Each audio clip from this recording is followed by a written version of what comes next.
Hello, this is Katie. I have not done any seed beading for quite a while now, and I do get a lot of questions on some of my older videos about seed beading, and I thought, right, it's time now that I need to get my act together and address a lot of these questions. So I'm going to put a few short videos onto my YouTube channel, and it's just going to kind of answer all those little questions.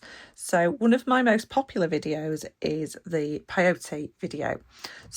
And I use a little technique which has these little beads in at the very beginning that help you out. So I'm going to redo this video. I'm also going to show you things like basic things like threading a needle and things like adding thread whilst we are seed beading, because nobody can sort of reel off and use the whole length of thread for a full project because it would just be too much thread. So we're going to address that and adding clasps and things like that. So if you haven't already subscribed, do click down below, find where it says subscribe. There's a little bell there as well. Click subscribe, click the bell, select all, and you won't miss any of my videos. And I will really appreciate it.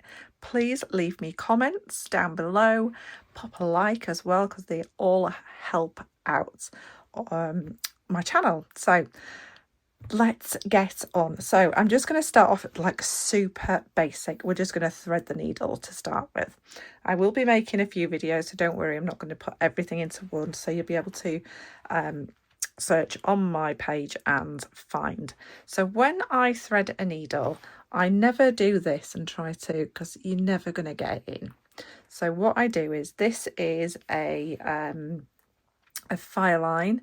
It is, kind of torn it, haven't I? It's a £10 fire line anyway, and it's this lovely grey colour. I've not chosen the colour, it's just the first one I picked up. And what I tend to do is I will get the end and I will make sure that I've kind of just encourage it to be as flat as possible. Also, make sure you're using a good pair of scissors. It needs to really good cut. I use these Jewellery thread cutters. They've got that cross-cutting action. They cut through your thread like butter. Fiskars is a very good make as well, but a really good kind of thread type of scissor really helps. And then what I do is I take that thread all the way down into my fingers. Then I find the eye of the needle and I offer the needle to the thread. So here goes, this is, there we go, and there you go, it's gone straight on. That was lucky, wasn't it? So yeah, and then you can just pull it through. So I'll do that again. Let's see if we're as lucky this time. So I take my thread, I make sure I've got it as flat as possible, and then I pull it all the way down so you can just see that tip of it, and then I offer my needle to the thread, push it through, and you should be able to thread your needle. It is one of those things that does take a little bit of practice though, so don't worry too much. So for this particular video, my thread has just got caught on all of my wire work. Just bear with me a second. There we go. So for this particular video, we are going to be looking at recreating one of my original videos, and hopefully I can answer some questions as I go along. Just going to get a different colour bead. I just realised I haven't got a stop bead. So with most designs, when you are starting with seed beading, you need a stop bead. So that is a bead, any colour, usually a different colour to what you're using. And you will pull that down your thread. Take as much thread as you can handle. We're going to go through adding thread in another video. And what I tend to do is when I'm at the very beginning of a project and I know I'm going to have to add a clasp, I will probably leave myself about 25 centimetres. I know there's lots of you going to say that's far too much, but I don't like to skimp on things. So, and then I'm going to come back through that bead. So back through, and then that's just going to form that little loop around your stop bead, and that's just going to give you somewhere where your beads are not going to fall off. It's going to give you your little bit of thread at the end to make part of your clasp, and everything's fine. So my little technique is, sometimes people really struggle with starting their peyote. So if you thread up some marker beads on your first row, it will make that first row, that really fiddly bit, the bit that's hard to hold, a lot easier. So on this one, this turquoise coloured bead is my stop bead. So what I'm going to do is I'm going to thread, we're doing even count peyote. So I'm going to put, the black ones are going to be my markers. So that's 1, 2, I'm going to go alternate, 3, 4, and we're going to continue this. So we've got an even number, 5, 6, 7, 8, 9, 10. We will leave it at 10. So I've got that first row. This row does not stay as part of your design. We will remove it at the end and I will show you how to remove it. This is not part of your design, but this is to help you out, especially if you're just starting off with peyote. So we're not forming a pattern. Those are just marker beads. So I'm going to let those fall all the way down. Now that stop bead is going to be at the top, and these beads are going to be my first row, and I'm going to start at the bottom. Now I'm going to make a solid colour, so I'm just going to stick with the red beads, and I'm going to zoom in a little bit. So we're going to start our peyote. So because we've turned it around, we started when we threaded, we started with a black, so we ended with a red. I've turned it around, so my my stopper bead is furthest away from me. And what I tend to do is, especially for this first part, and I will do more or less all the way along whilst I'm doing, is I leave my, I'm right-handed, I leave my right hand rested on the mat. If you're kind of working and everything's kind of moving around, it will just make it harder for you. So that's going to give you a nice bit of stability. So let me just move some of those beads over a little bit. There we go. So now what I want to do is start creating the peyote. So I'm going to start off, we're going to stick with the same colour for this, nice and simple. So we're picking up our red bead. We're going to go through the first black bead. That's our first marker bead. Don't panic about the colour of the marker beads. They can be any colour you like. I've just pulled that all the way through and you can see those two are sitting next to each other. Yeah, marker beads can be any colour because they're not staying as part of your design. At the very end, we remove the marker beads and then everything is the normal colour. Right, so we're going to pick up another red, keeping this hand nice and settled, and go through a black bead. So these are your wonderful marker beads. I learned this years ago. I can't even remember who I learned this from, but it just makes sense. Give it a tug and you will find your red ones sit next to each other. Picking up another red one, going through a marker bead. So for me, it's my black beads. Okay, I know I'm covering this up with my thumb every time I do this, but I don't know what happened there, something twisted. It'll be fine. But if I don't cover them up, because you've kind of got to hold them in place, so I'm just gonna, you see how that's just a bit squiffy, I'm just gonna give that a tug and it's sitting better. There we go. So picking up your next bead. So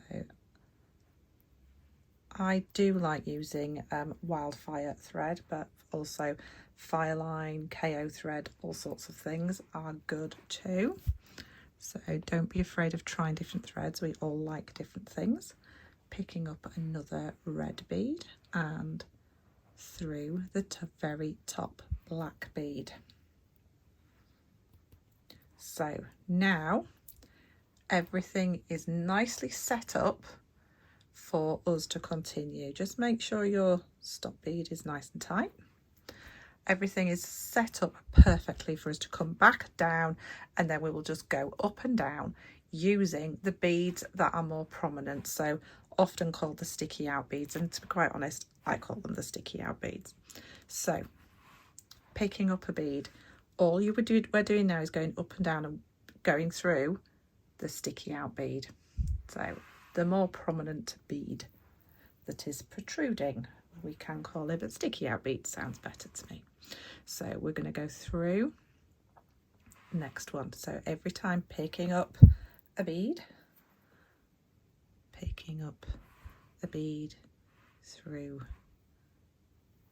those beads that are more stuck out than the rest. There we go.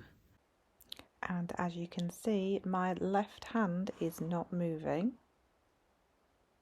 It's just staying there. I'm just using my finger and thumb to hold everything and then to look at everything. So you are just going to continue like this with that really easy start, using those marker beads, and create whatever length peyote you would like. Now, in a separate video, I am going to do a little changing thread trick. There are lots of different ways to change, to add thread. So you will get on for so long and you will need to change, or sorry, not to change, to add more thread, because it's not really physically possible to use. You do use a lot of thread, and I just like to use what I'm comfortable working with, and then you don't get into sort of knots and tangles and things. So it's easier just to stick with what you're comfortable with. So I've got another row in, making sure my little tail is out of the way. There we go. I'm just going to keep adding these down. So yeah, so in another video I will be doing adding thread, and at the end of this video I will be showing you how to remove those marker beads, because I think that is something I didn't do in my original video that I made. It was one of my very first videos, and when we were all in COVID lockdowns, and I was thinking, how am I going to keep teaching? And that's when I took to making YouTube videos, and I've stuck with it and I absolutely love it. So like I said before, if you haven't subscribed, do please subscribe. I will post as often as I possibly can. So you are just going to continue building up your peyote. And I'm just going to move this off to one side for a second, and eventually you will end up, obviously you'll end up with something a lot longer than this, but it will start to build up really nicely. So once you've got a length for a bracelet, I don't think this is actually quite long enough, but we'll go with it anyway.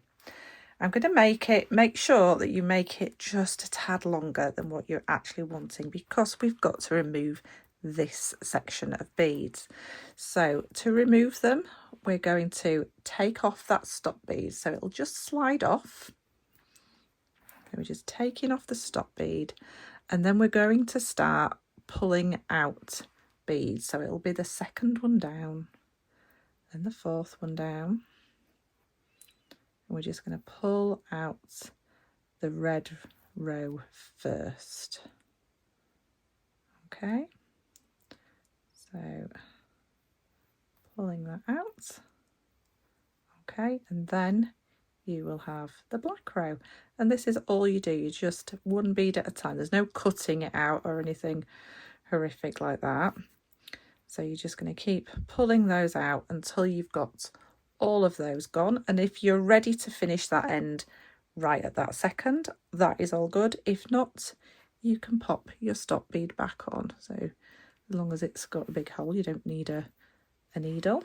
So, and just pop that back on, and then you can kind of measure things again and get yourself into the right length. So if you needed to do a little bit extra, you could. In fact, I'm probably going to actually do a little bit extra on this one, make it a little bit longer so it's actually wearable. And then I'm going to come back and I'm going to show you how to add a little like a bead and a loop, which is what I prefer for finishing off peyote bracelets. You can get specific clasps that slide onto your beads and things, but I find that they rub on the thread, so not always the best. There are some amazing things out there. There's so many different ways to finish. You can also do the loop technique that I'm going to do, just to add a normal basic clasp as well. So okay, so counting rows.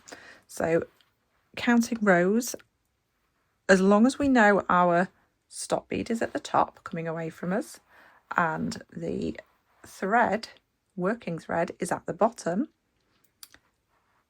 we know we've got an even number on both sides, so top and bottom. So we know we only have to count the ones at the bottom or the ones at the top. So 1, 2, 3, 4, 5, 6, 7, 8, 9. So there are 9 rows on this, and I know that I've completed the up and the down if I've got one at the top and one at the bottom for our threads. Right, so in a separate video, I hope I've gone through most of the questions that I've been asked about my little trick for starting the beginning of your peyote and how to take it off. If there's any more questions, do let me know. So in a separate video, I'm going to do the adding a clasp, and also in a separate little mini video, we're going to do some adding more threads, so because we all need to do that. So I will see you again on a separate video very, very soon, hopefully the same day, if not the day after this is released, and we will continue with some basics of seed beading.